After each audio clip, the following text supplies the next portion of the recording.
What is up, YouTube? I'm so excited. Today I'm going to bring you another awesome Pixlr tutorial.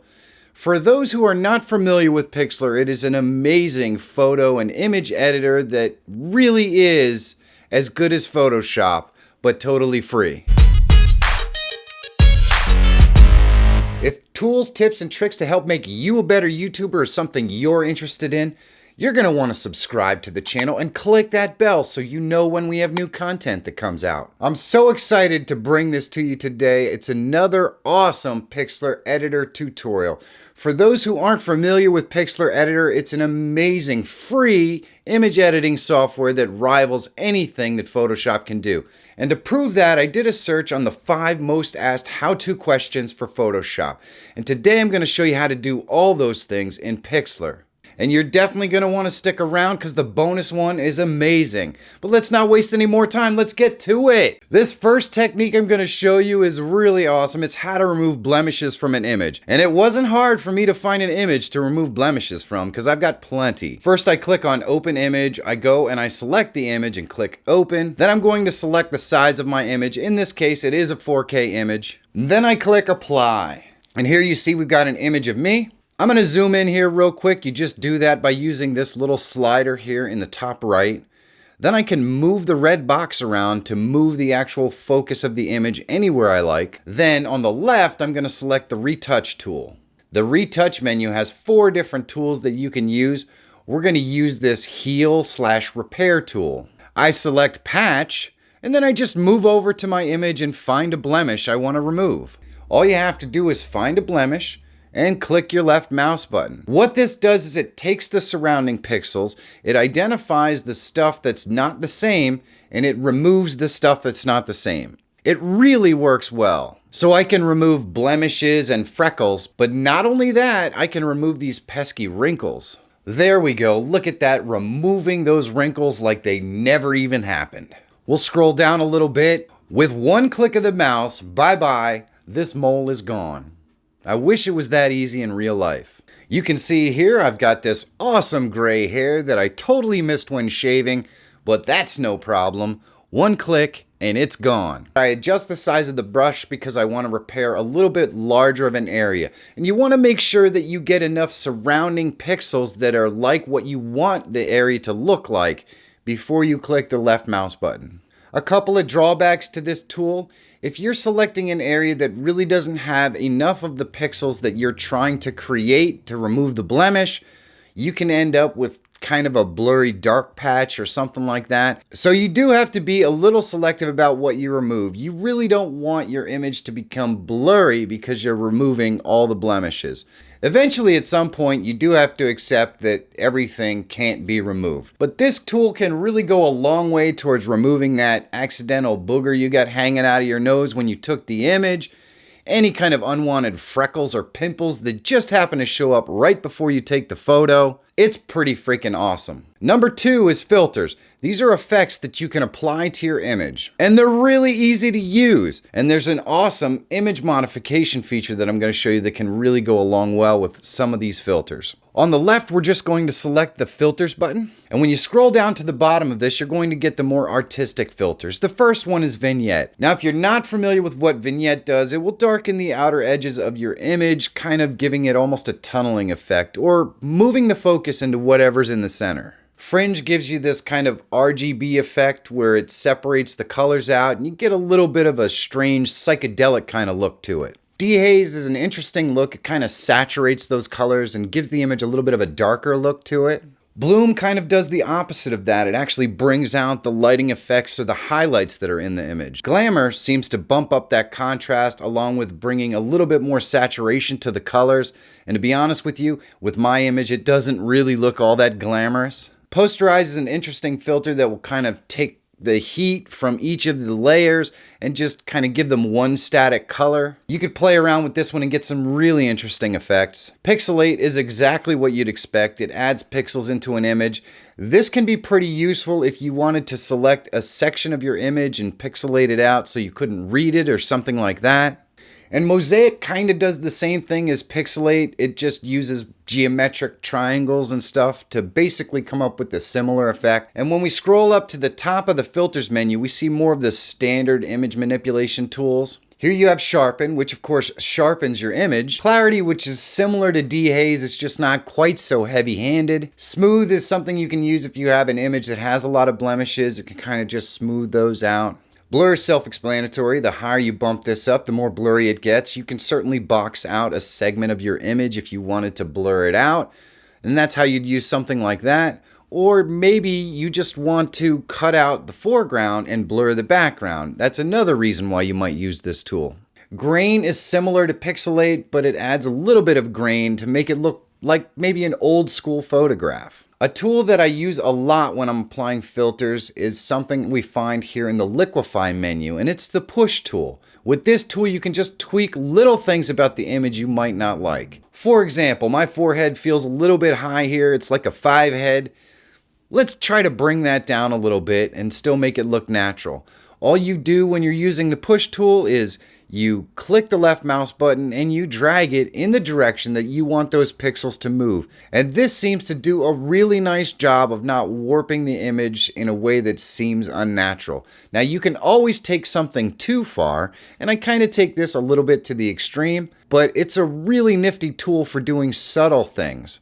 And let me show you what I mean. In this image, I kind of have a little bit of a smirk on my face, but I think maybe we can fix that. We can make it more pleasant. So all I have to do to really fix that is put this on the corner of my mouth, click the mouse button, and move it up a little bit. And there, look at that. We have a wry little smile. Now it looks a lot more like the Mona Lisa, maybe. And you can make adjustments to the brush size and how much of the image you want to manipulate or how heavy-handed you want your push to be by playing around with these settings on the left-hand side for density and strength. I could play around with the push tool all day long, but I think it's time to move on to our next technique.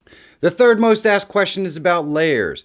Layers are a popular concept in every image editing tool that you'll find, not just Photoshop, and Pixlr uses them too. If you're not familiar with layers, it's essentially you have your image on the bottom layer. And you can add kind of like a clear piece of acetate over top of that and make changes or whatever you want on top of that layer, but it doesn't affect the bottom layer, your main image. This can be really useful to test things out or try it and see how things work. Let me show you some examples of how this works. So on the right-hand side, I click the plus to add a layer, and I'm gonna select empty. I don't want anything on this layer. Then I'm gonna go over to the left and I'm gonna select the draw tool. I'm gonna change the color here to red. And now if I just draw on this image, you can see that I'm writing over top of it. And you might be thinking, man, you're ruining the whole image, or wow, that's a great improvement. Either way, you can see the changes that I made are not permanent.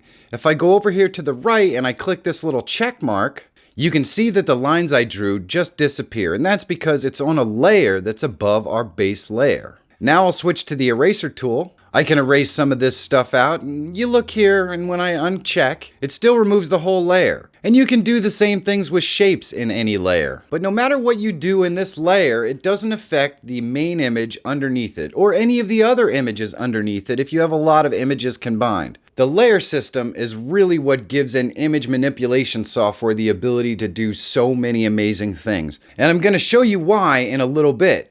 But first, let's tackle this next topic. The number 4 technique is image adjustments. And to see the adjustments menu, you just go over to the left and you click the adjust button. The adjust menu in Pixlr X has all of the image adjustment things that you would expect to find in even the most expensive image manipulation software. In color, you find the same things that you're going to have in Photoshop: vibrance, saturation, temperature, tint, and hue. All things that you can adjust to change the color and look of the image that you're working with. Vibrance will really bring out those colors. Under the light menu, you have all the things that you can use to correct a maybe not perfect picture. You can adjust your exposure, your brightness, also the black and white levels of your image, the highlights, and the shadows. Generally speaking, this is the first place that I go to adjust an image. Once you have these bits set up exactly the way you want your shadows and your highlights and your exposure to be, it makes it a heck of a lot easier to create really dynamic images using the color.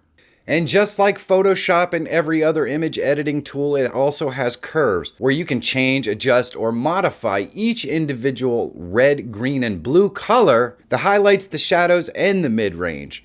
And if you're familiar with Photoshop, then you're going to love this because it works basically the exact same way. And that brings us to the number 5 technique, selective adjustment. This one is where we really put together layers and image adjustment and combine those two to create exactly the look we want with an image. If you look at this image here, the bottom half looks really pretty good, but the top half is all blown out because it's too bright. And since we're not all using cinema cameras, sometimes you're going to have this happen. But with layers and adjustments, we have the ability to fix one aspect of this image while not touching the other parts of it. Let me show you how we're going to do this. The first thing I'm going to do is duplicate the background image.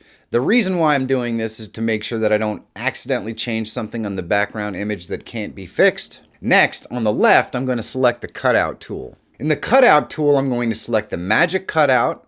Then I'm going to select keep.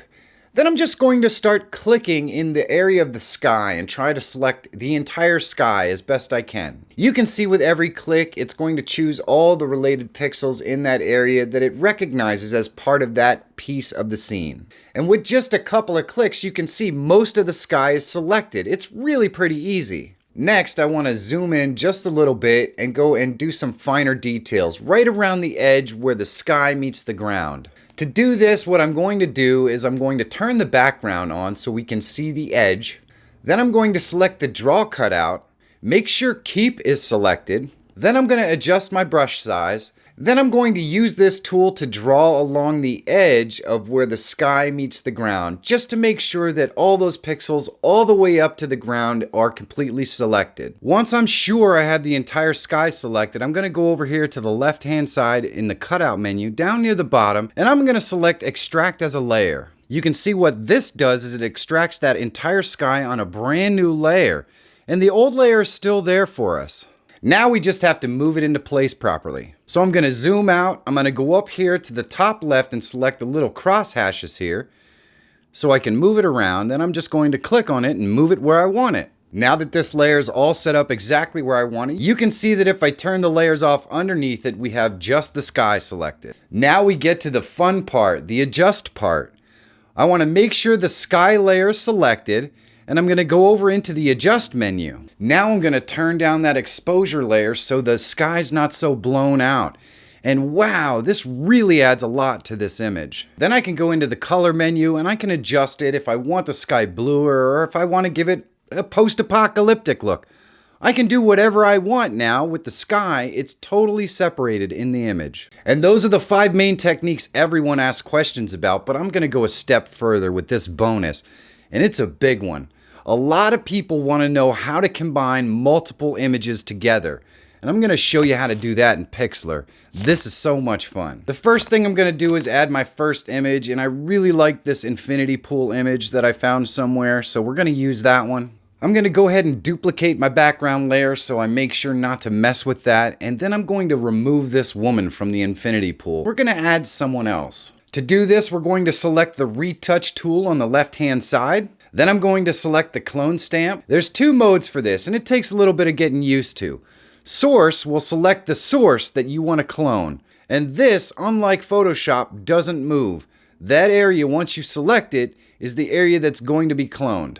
Once I select the area that I'm going to clone, I just move it over top the image in the location that I want, and I go ahead and click that left mouse button. Once I select my source, the mode automatically switches to paint. Now I just move my brush where I want to paint that source, and I click my left mouse button. Now if somehow you paint in the wrong location, all you have to do is over on the right hand side, go to the history menu, and you can click 1 up or 2 up or 3 up to erase things that you did on that last click. Now this doesn't need to be perfect or exact for this particular example because there is going to be someone standing in front of this. I just want to remove as much of this and make it look as natural as possible. Once I have the wall set up, I go ahead and I just clone stamp other pieces to remove this woman from the shot.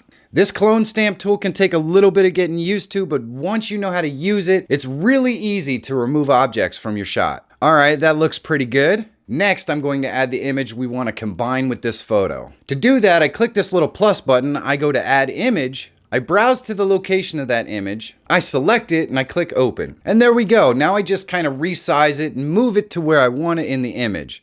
Now the first thing I need to do, obviously, is remove the background from this image. But I don't want to remove all of it. I want some of this water in there so it looks like she's naturally standing in the image. The first thing I do here is I duplicate this image just so I don't accidentally overwrite the original image in case I want to use it again or I mess something up. Then I'm going to go over to the cutout tool.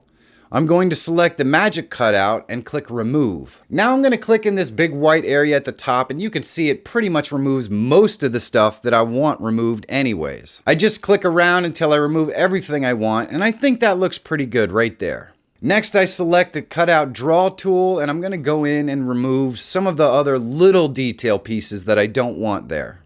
Now I turn off all the other layers so I just see the cutout of the woman, and it doesn't look too bad.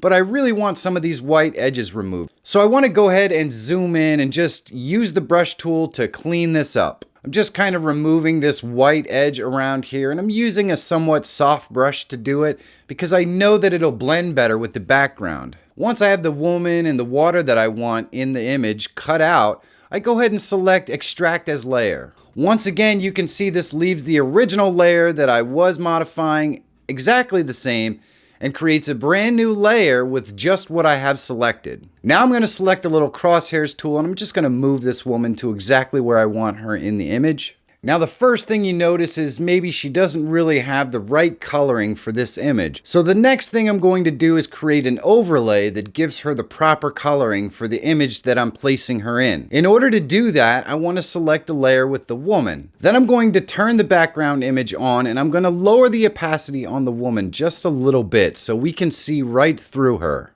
Now with the background selected, I want to use the cutout tool, and I want to draw all around and make sure I have all of the area that the woman is going to cover selected, and the water as well. Once I do this, I want to once again click extract as layer.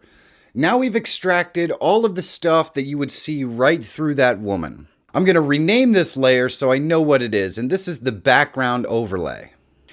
And I'm going to move it into position so it's right where it should be, right over everything that we just had selected. If we put it right, we shouldn't see the woman at all. Now we want to click the three dots next to it, and we want to go to blend mode and select color. And you can see that what this does is it colorizes the woman with the same tint as the background had. But we don't want it quite this strong, so we're going to go ahead and we're going to dial back that opacity. And you do that just by changing this transparency number right here. Somewhere around 22% or so. You can go lower or higher. It depends on your eye, but it's going to give her the coloring of the background so that she looks like she belongs in the image. The next thing that I want to do is I want to separate the woman and the water that she's wading through because the color still doesn't really match and the water shouldn't be that weird. And we want to be able to adjust each individually. So what I'm going to do is select the entire woman in this image using the cutout tool again and extract her as a layer. Once I have the woman cut out, I'm going to rename it her cutout so I know what it is. Then I'm going to go in and I'm going to extract all the water from her image into another layer. Once I have the water cut out, I'm going to rename this water cutout so I know what it is. Now I can edit both of these completely separate, and what I really want to do is I want to make sure that the water she's wading through looks natural in the image. Now I'm going to click the three little dots next to the water cutout, and I want to once again change the blend mode for the cutout. This time we're going to use overlay, and you can see when I select that now, that little wake that she created looks like it belongs in the image. And I think that looks pretty good for a quick and dirty. Now you understand how to separate these layers and how to modify each piece individually to make it look like exactly what you want. This makes it really easy to combine multiple images and create some really amazing things. The one last thing you might want to know is how do you save this stuff out so you can use the image? To do that, you click Save at the bottom. Now you go ahead and you name your file. And you have three different choices for file types that you want to use. JPEG will give you the image you just created. You can export using PNG to get transparencies. If you save it out as a PXD, it's going to save the file with all the layers. This is awesome because it means if you want to go back and re-edit this image later, You can just save it out as a PXD, load up that PXD, and you still have all those layers and you can edit it just like you just created it. It's really awesome. Now you can select the quality that you want the image exported at and just click save. This is going to save the image to whatever your browser has as the default location to save files. If you want to know how to bend or curve text just like you can in Photoshop, you want to check this video out right here. If tools, tips, and tricks that can help make you a better YouTuber is something you're into, subscribe to the channel so you don't miss anything. My name is Michael Fire Jr. Thank you so much for watching. Have a great day, and I'll see you in the next one.